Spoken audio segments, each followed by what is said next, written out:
Fijaros primero en el tamaño, ¿no?, que tiene el cuadro este que tenéis ahí.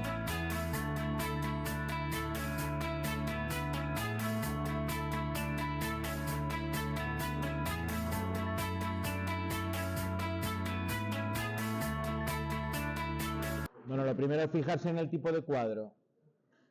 Un bastidor de acero con una serie de canalizaciones, en este caso están por la parte de atrás del cuadro. Veis que aquí hay unos huecos por los cuales el cable se mete hacia atrás y unos carriles donde tengo todo esto de aquí, que es aparamenta. Estos de aquí, por ejemplo, pues son automáticos muy similares a los que podéis tener en vuestra casa. Esta sería la parte de potencia del cuadro. Aquí tengo probablemente lo que sea un seccionador, no veo el símbolo ahí, pero un seccionador o un interruptor seccionador. Aquí hay 3 barras, las 3 barras de entrada, y luego toda la parte de protecciones. Aquí se ven en la parte de arriba unos guardamotores, unos concentradores. Esto es para hacer conexiones que tienen el mismo potencial. Bueno, seguimos viendo.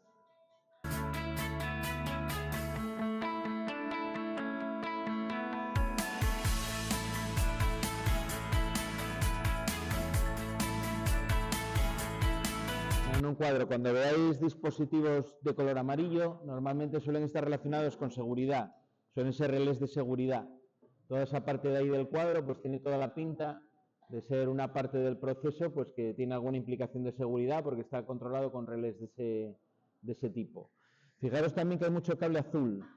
El cable azul se utiliza con corriente continua, mientras que el cable rojo, que es el que vamos a utilizar nosotros, se utiliza con corriente alterna. Estoy hablando de los circuitos de mando, ¿eh? En los circuitos de fuerza tendremos el negro para las fases, el azul para el neutro y el amarillo-verde, que en todas las instalaciones es el del conductor de protección. El tipo de cuadros que nosotros estamos haciendo son parte de una máquina. Dentro de lo que es el cableado de las máquinas, que es nuestro caso, los colores de cable son un poco diferentes a los que marca el reglamento para instalaciones. Los que vais a ver en el módulo con Jorge, ¿no?, que os da la parte de vivienda. No es ninguna contradicción, es que son ámbitos reglamentarios diferentes. Si el cuadro que estoy haciendo es parte de una instalación, no de una máquina, entonces sí que debería llevar los colores que marca el reglamento, ¿vale? En este caso, normalmente en industria suelen considerarse parte de la propia máquina. Todo este azul que veo por aquí pues van a ser cables de corriente continua, serán circuitos de mando, probablemente corriente continua. Es un azul que es un poco más oscuro al azul clarito del neutro, de la alimentación. Son los dos azules, pero es más oscuro el de mando que el otro. Bueno, seguimos viendo. Aquí tenéis un autómata, por ejemplo, aquí abajo, un PLC.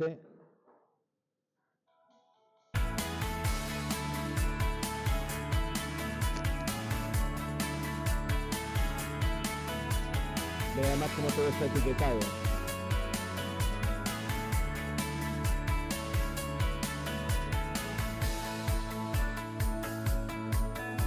¿Veis lo que os decía de las etiquetas? Cada cable lleva su etiqueta. En este caso pues son etiquetas de bobinas de relés, el A1 y el A2. ¿Vale? Está etiquetando lo que es la numeración que lleva el borne. Y son relés, pues estos muy parecidos a los que vamos a utilizar nosotros. Tienen un único contacto, en este caso abierto. Veremos cuando empecemos a hacer las prácticas que el 1314 en la numeración significa que es un contacto normalmente abierto o contacto que en reposo está abierto, mientras que si tuviésemos 1112 sería un contacto normalmente cerrado, un contacto que en reposo está cerrado. ¿Vale? Bueno, tiene el símbolo del relé ahí, eso serían una batería de relés. Todos con su etiqueta, esa etiqueta que llevan en el frontal es lo que llamamos la marca. La marca es un nombre, un código alfanumérico que identifica de manera inequívoca cada uno de los componentes del cuadro. ¿Vale? De tal manera que en ese cuadro no voy a tener otro KMF50. ¿De acuerdo? Va a ser único.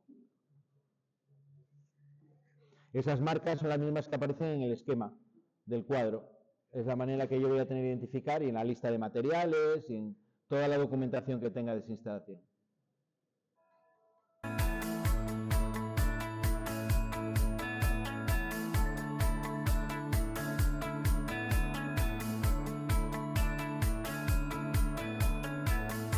¿Fijasteis cómo van los cables rectos sin cruzarse ¿Veis cómo van todos? Bueno, van hacia la parte de atrás porque la canalización está por detrás en este caso, pero todos intentando que no se monten unos encima de otros, o sea, que vayan ordenados. El hacer eso en un cuadro ayuda mucho luego para el mantenimiento. Si está bien hecho, la persona que tenga en un futuro hacer un mantenimiento en ese cuadro, se lo vais a poner muy fácil, porque va a poder seguir los cables con facilidad. Si los cruzo mucho, pues va a ser un poco más difícil. Además ahí, como está todo etiquetado, pues en ese cuadro va a ser muy fácil llegar con un plano y saber qué es cada cosa, ¿no? Y para qué sirve.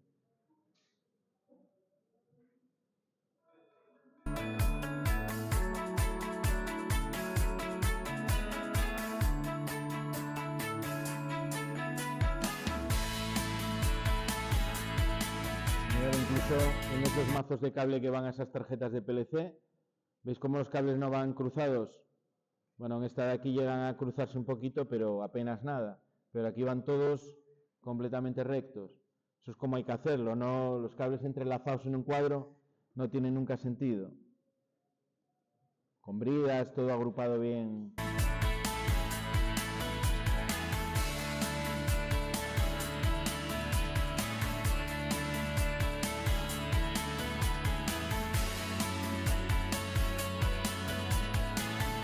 Ahí tienen el cable todavía sin fijar. Este cable está suelto porque todavía no lo han fijado, ni han cerrado las tapas.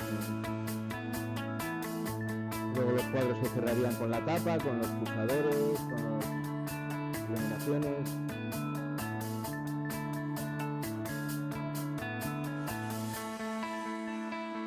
Y la pinta que tendría finalmente ya instalado, ¿no? En este caso en SEAT, ¿no? Me parecía que ponía que era el cuadro. Ese es uno. Otro este de aquí, este es un timelapse de las diferentes fases de construcción de un cuadro.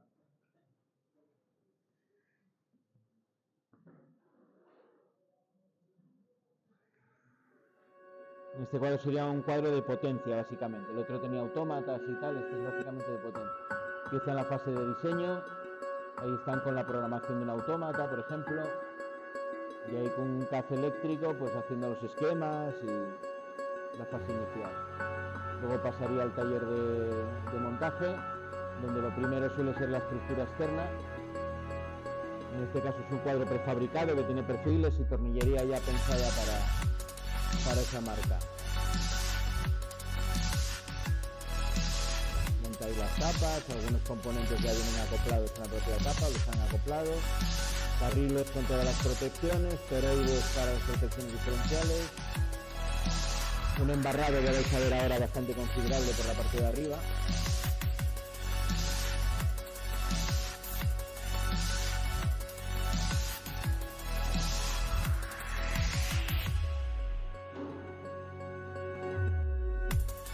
A veces hay que replantear cosas y entonces el operario tiene que saber dibujar y representar pues para poder hacer un replanteo, ¿no? Hay veces que cuando se hace un cuadro, pues el operario tiene que modificar algo porque hay un error o porque se decidió ampliar el cuadro o lo que sea. Este embarrado que veis ahí de cobre es la entrada del cuadro, por donde llega la limitación a todos los circuitos. Parece que pone al final que es para 2000 amperios ese embarrado. Ahora os sacará los datos.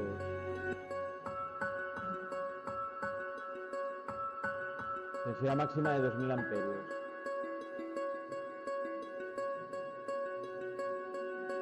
Ese cuadro 150 horas de montaje. Por paisanos que saben, estos saben hacerlo bien. De este tipo, yo creo que más de una vez se han montado gente que estudió el ciclo aquí donde estáis vosotros, de estos, y yo creo que incluso más grandes, tanto de estos de protecciones como del anterior que era de autómatas y de automatización. Esto es algo que perfectamente podéis hacer en la empresa. Fijaros que es un trabajo que están en un taller, por el invierno pues no van a tener frío, tendrán su máquina de café ahí para en la parada ir a tomarse un cafetín. Quiero decir que este es un trabajo dentro del ramo eléctrico, limpio, cómodo, agradable, porque bueno, tienes, no sé, es un cuadro de estos hacerlo es algo bonito, es dejarlo bien hecho y que luego, bueno, verlo instalado y verlo funcionar, profesionalmente está bien.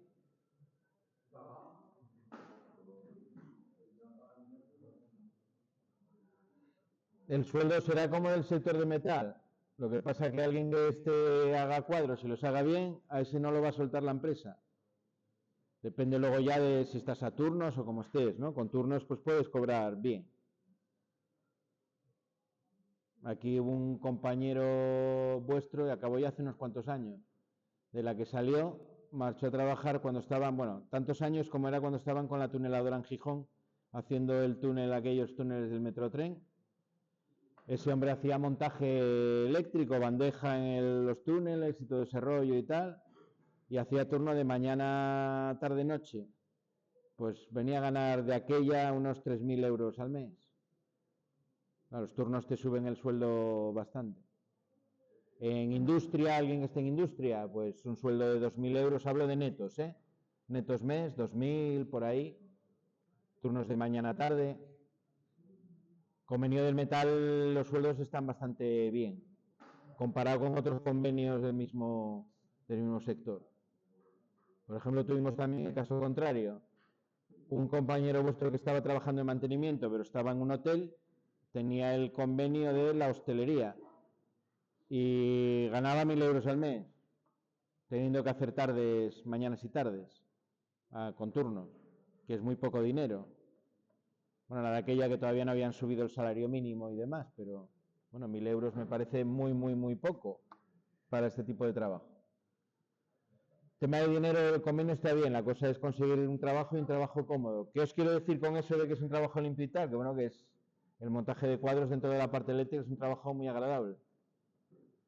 ¿Dónde está el otro extremo? Pues bueno, si te toca, que hay gente que le gusta, ¿eh? Si te toca trabajar en montaje electromecánico, por ejemplo, y tienes que estar en pleno invierno tirando de un cable de 150 milímetros cuadrados de sección, mojándote, pues mola menos, porque vas a acabar embarrado, porque vas a...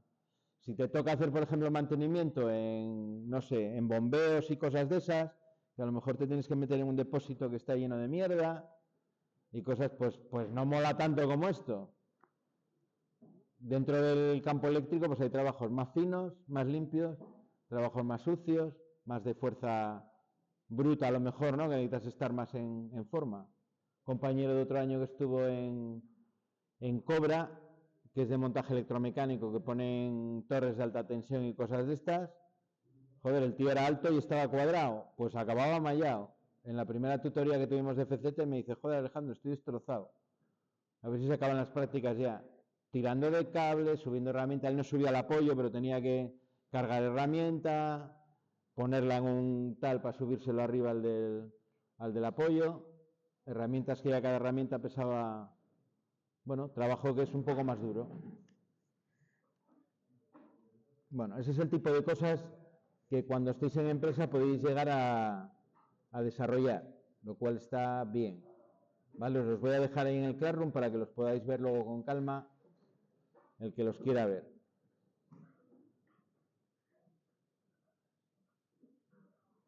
Bueno, la evaluación inicial la haremos. Vamos a ver dónde lo tengo, un pequeño circuito o algunos pequeños conceptos de electricidad.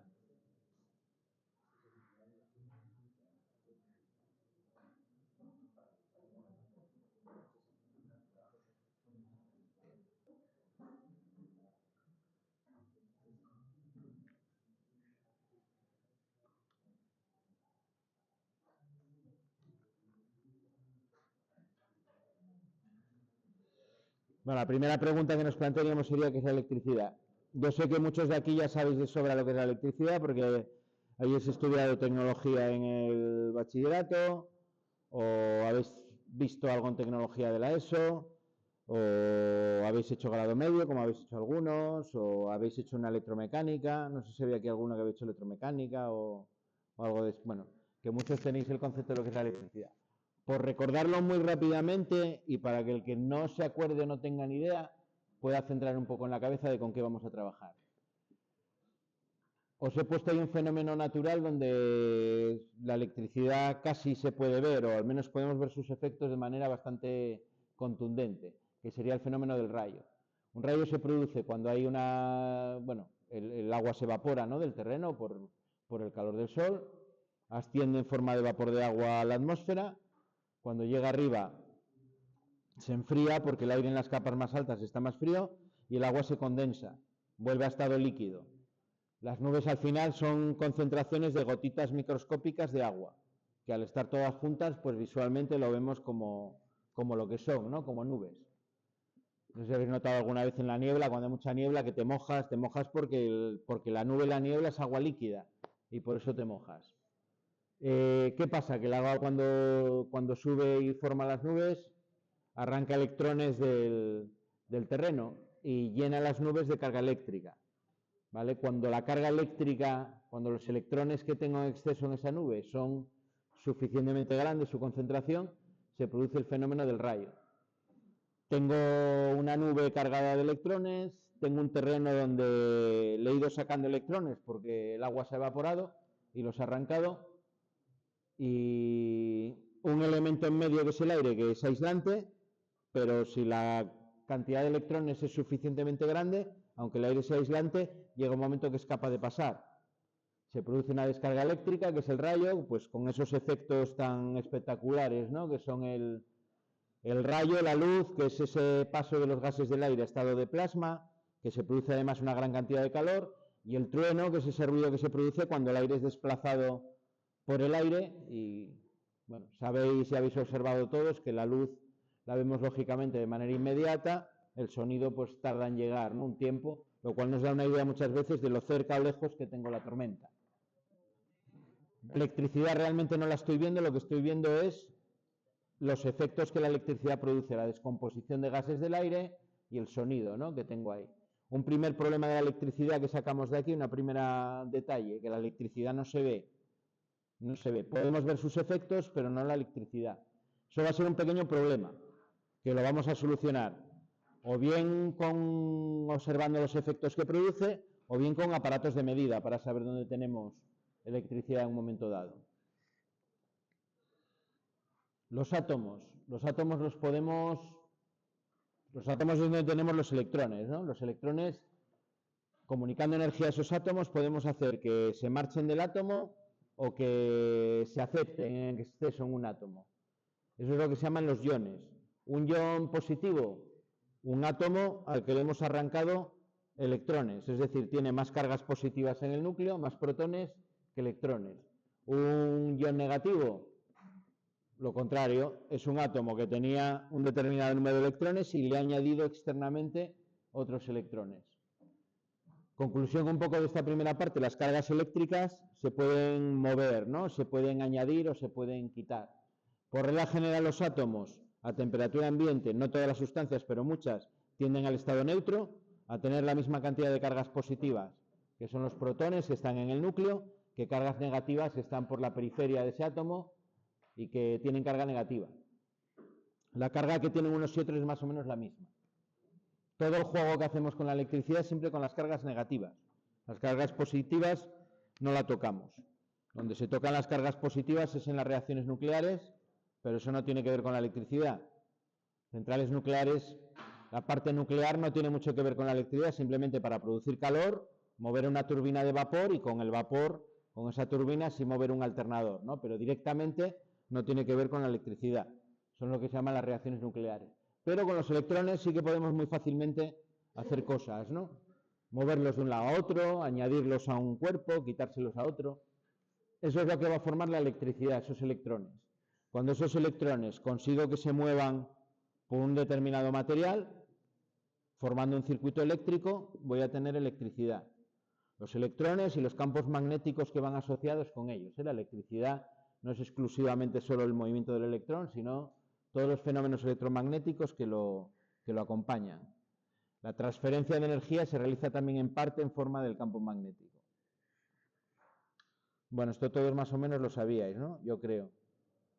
¿O he dicho algo muy extraño para alguno? No, yo creo que no, ¿no? ¿O sí? ¿Me lo decís vosotros? Si estoy hablando en chino, me aproximo a algo que podáis entender.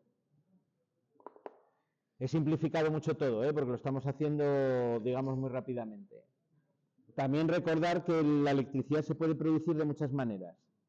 Unas son las que utilizamos mayoritariamente en el sistema eléctrico, que son por inducción, sobre todo, o por luz hoy en día con los paneles fotovoltaicos, y otras son más marginales, se utilizan para aplicaciones más pequeñas. Por ejemplo, por frotamiento. El frotamiento produce electricidad. Los coches antiguamente, hoy en día no se pone, no sé por qué, pero llevaban unas cintas, era lo típico, además el más macarrilla pues le ponía más de unas cintas que unían la defensa de atrás con el suelo para descargar la electricidad estática. No sé si os ha pasado alguna vez que os bajéis del coche y cuando vais a cerrar la puerta os pega un pequeño calambre. Eso es porque el coche se carga de electricidad estática porque está frotando con los neumáticos con el asfalto. Si seguramente veréis en el instituto el típico experimento de frotar un boli de plástico con el jersey de lana, se carga eléctricamente, se separan electrones y las cargas positivas, que es lo que tenéis representado ahí. Luego, si lo acerca unos papeles, por atracción-repulsión, los papeles se mueven, se ven atraídos por el bolígrafo de plástico. Es decir, por frotamiento podemos producir electricidad. Por reacción química, las pilas, las baterías, todo eso son reacciones químicas que producen electricidad. Al final tengo dos electrolitos, un puente salino, dos metales de diferente electronegatividad. Cuando se produce una reacción química que, digamos que va mermando uno de los metales a costa de depositar otro compuesto en el otro. Y en esa operación se arrancan también electrones de un metal y se depositan en el otro. De tal manera que en los dos bornes de la pila al final lo que tengo es una separación de cargas. Un borne con muchos electrones y otro borne donde le faltan electrones. ¿Vale? Como en los átomos estos de los iones que poníamos aquí. Para conseguir eso normalmente necesito una energía primaria. En este caso es una energía química que se consume de la reacción química que tiene la pila o la batería. Por inducción, los alternadores en las centrales eléctricas, lo que tengo es una máquina rotatoria o giratoria que cuando yo la hago girar, en unos bornes que tiene salida aparece una determinada tensión, es decir, aparece una separación de carga, aparece una concentración de electrones. Esos electrones, si les doy una vía a través de las líneas de transporte y distribución, pues voy a poder llevarlos a donde yo utilizo la electricidad, ¿no? Por inducción es donde se produce la mayor parte de la electricidad, en centrales térmicas, centrales nucleares, centrales eólicas. Todas esas centrales funcionan con un alternador y con inducción. Por calor. Ejemplo del calor, por ejemplo, son los termopares, eso que tenéis representado ahí. Dos materiales, por ejemplo, un alambre de hierro y un alambre de cobre, entrelazados. Si los someto a una temperatura elevada, se va a producir una diferencia de cargas entre los dos, lo que se llama un termopar. Suele suceder con temperaturas bastante altas, por eso ese montaje se utiliza como sensor en cosas como los procesos siderúrgicos, los hornos y ese tipo de cosas que se calientan a miles de grados. El termopar es una manera de medir la temperatura muy buena. ¿Por qué? Pues porque voy a poder medir una pequeña tensión entre los dos metales proporcional al calor que se produce, ¿no? Al calentamiento que tiene.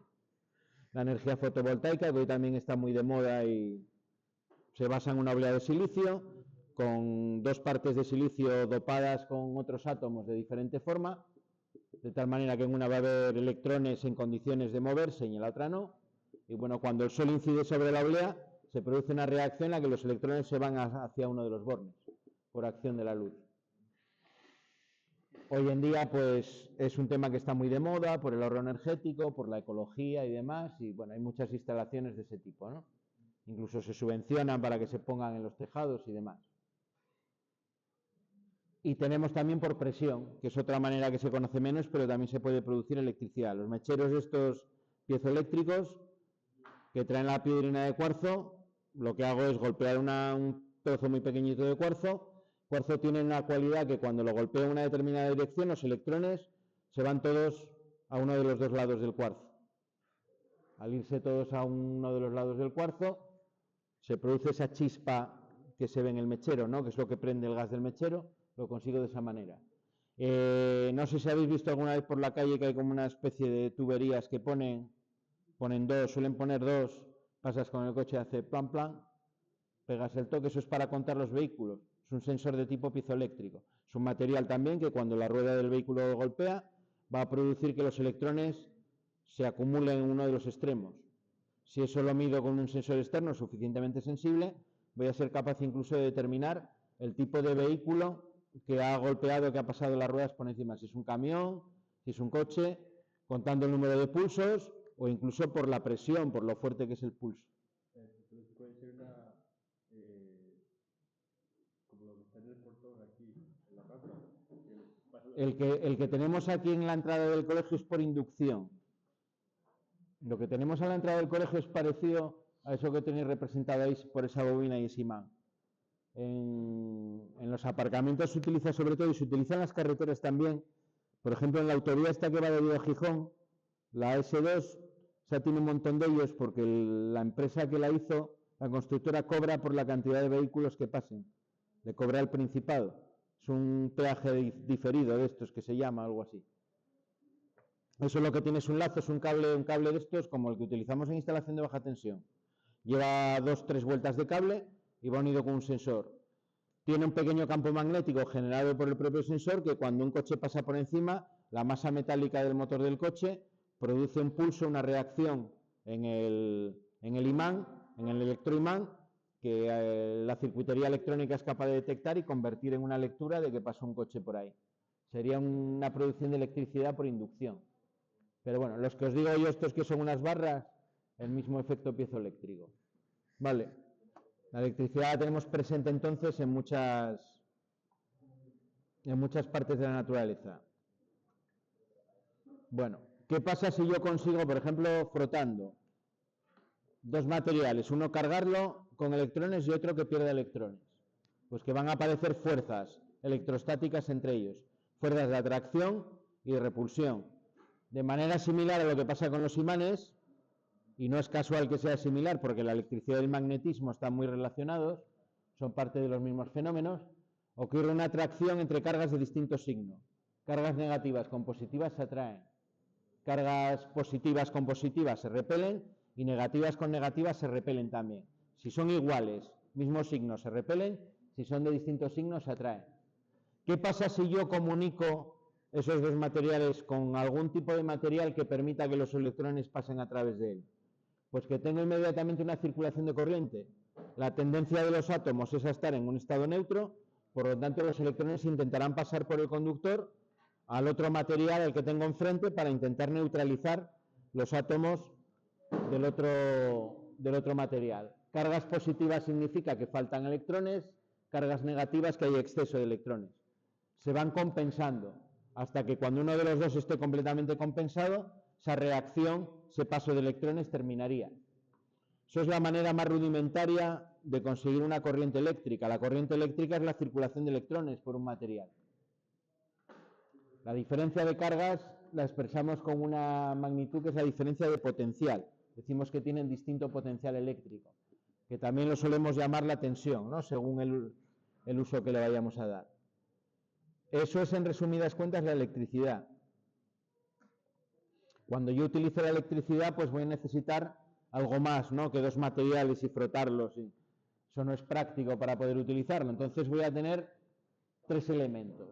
Voy a tener un generador, que en nuestro caso van a ser los enchufes. Tengo unas centrales eléctricas produciendo energía eléctrica, una red de transporte y distribución que me la lleva hasta el centro de consumo, y yo en el centro de consumo tengo un enchufe donde tengo una separación de cargas entre los dos extremos. El enchufe es como si fuesen esas dos esferas que representábamos antes cargadas. Voy a tener un circuito cerrado. Para poder tener circulación de corriente necesito un medio que permita que los electrones pasen a través de él. ¿Qué es en las instalaciones ese circuito cerrado? Los cables que pasan por los tubos en una casa, los cables que alimentan las máquinas en los circuitos que nosotros vamos a tener, y los interruptores o contactos que abren o cierran el circuito, ¿no? Cuando estén cerrados, la electricidad puede pasar, cuando estén abiertos, no pueden pasar. Eso es la parte del circuito cerrado. Y necesitamos una tercera componente para tener un circuito eléctrico, que sería el receptor. Si yo voy a producir un paso de corriente, va a ser para aprovecharlo en algo. O sea, el paso de electrones lleva consigo una energía, que es lo que llamamos energía eléctrica, y el receptor es el que trata de convertir esa circulación de electrones, esa energía eléctrica, en algo, en un trabajo útil, en luz, en una iluminación, en movimiento en un motor, en calentamiento en un calefactor, en una resistencia, en lo que sea. Solo con los dos primeros yo ya puedo tener corriente eléctrica, no me hace falta un receptor. Si yo cojo un cable ahora de ahí, lo pelo por los dos extremos y lo meto en el enchufe, no tengo ningún receptor, porque el cable no es un receptor. ¿Voy a tener corriente? Sí, voy a hacer un cortocircuito. Va a haber un chispazo, saltará la protección, pero corriente eléctrica conseguí. No tengo un circuito, pero sí tengo corriente. En un circuito real, donde hay un aprovechamiento real, necesito las tres cosas, ¿vale? Generador, un circuito cerrado y un receptor. A partir de ahí lo vamos a retomar mañana. Vamos a plantear un circuito sencillo y os voy a decir cómo montarlo en el tablero, ¿vale? Venga, vamos a ir recogiendo y cuando suene el timbre salimos. Cuando suene el timbre salimos.